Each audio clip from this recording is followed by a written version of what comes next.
Updates చూద్దాం. Patancheru MLA Gudem Mahipal Reddy సోదరుడి ఆస్తులను enforcement directorate attach చేసింది. మధుసూదన్ రెడ్డికి చెందినటువంటి 80 కోట్ల రూపాయలను అటాచ్ చేసినట్టు సమాచారం. మధుసూదన్ రెడ్డికి చెందినటువంటి Santosh sand and granite company 300 కోట్ల రూపాయల అక్రమాలు చేసిందని, అంతేకాకుండా ప్రభుత్వానికి మధుసూదన్ రెడ్డి 39 కోట్ల రాయల్టీ చెల్లించలేదని ఆరోపణలు వచ్చాయి. దీంతో ఈడీ విచారణ చేపట్టింది.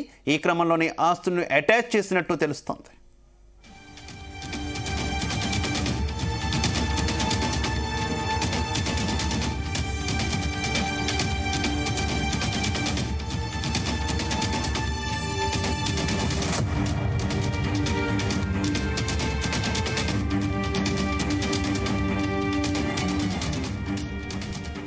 పటాన్చెరు ఎమ్మెల్యే గూడెం మహిపాల్ రెడ్డి సోదరుడి ఆస్తులను ఎన్ఫోర్స్మెంట్ డైరెక్టరేట్ అటాచ్ చేసింది.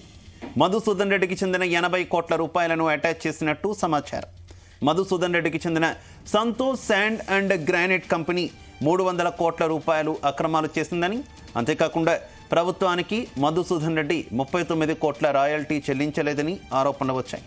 దీంతో ఈడీ విచారణ చేపట్టింది. ఈ క్రమంలోనే ఆస్తుల్ని అటాచ్ చేసినట్టు తెలుస్తోంది.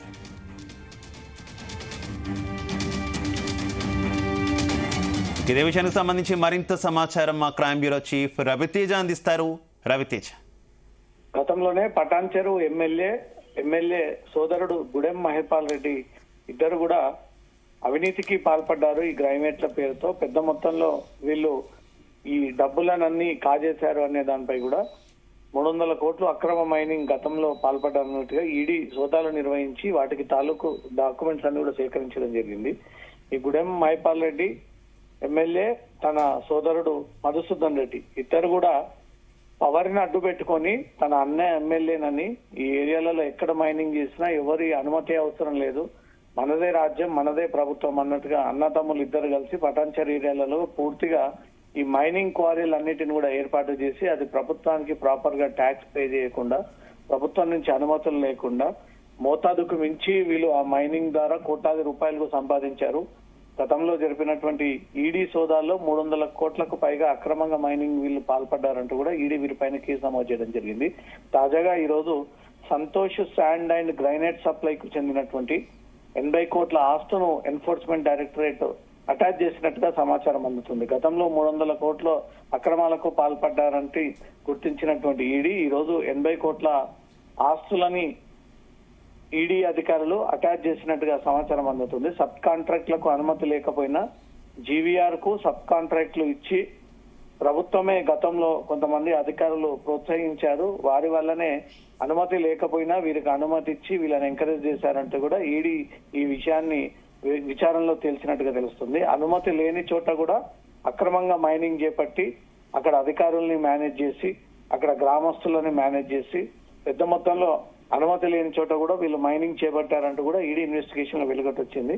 అనుమతి ఉన్న చోట మోతాదుకు మించి మైనింగ్ వేసి వీళ్ళు లీజు ముగిసినప్పటికీ అక్కడ లీజు లేదు, లీజు ముగిసిపోయినాక కూడా వారిని బెదిరించి ల్యాండ్ ఓనర్లని ఇన్ని రోజుల పాటు అక్రమంగా వీళ్ళు మైనింగ్ దందా సాగించారు అంటూ కూడా అనుమతి ఉన్న చోట కూడా మోతాదుకు మించి వీళ్ళు మైనింగ్ కి పాల్పడ్డారు అనేది కూడా ఈడీ ఇన్వెస్టిగేషన్ లో బయటకు వచ్చింది.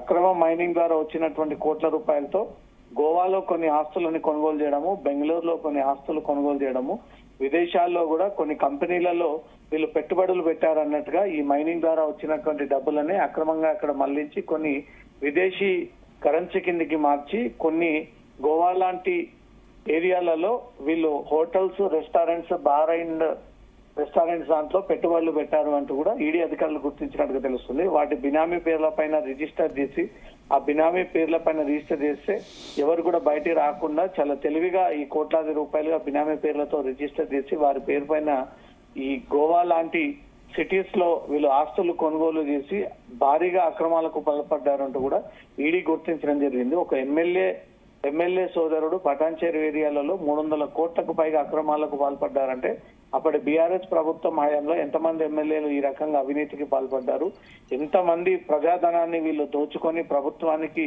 సరైనటువంటి ప్రాపర్ గా ట్యాక్స్ పే చేయకుండా అనుమతులు తీసుకోకుండా రాష్ట్ర వ్యాప్తంగా ఎంత అవినీతి జరిగిందనే దానిపై ఈరోజు గూడెం మహిపాల్ రెడ్డి ఆస్తులు అటాచ్ తర్వాత అందరూ కూడా ఆశ్చర్యపోవాల్సినటువంటి ఘటన ఏర్పడింది. ఇప్పటికే 80 కోట్ల రూపాయల ఆస్తులని ఈడీకి అటాచ్ చేస్తూ గతంలో 300 కోట్ల అక్రమాలకు పాల్పడ్డారంటూ కూడా ఇన్ని రోజుల పాటు అక్రమంగా సంపాదించినటువంటి అసెట్స్ అన్ని కూడా ఈడీ అటాచ్ చేసినట్టుగా తెలుస్తోంది Shiva. Right, okay, thank you.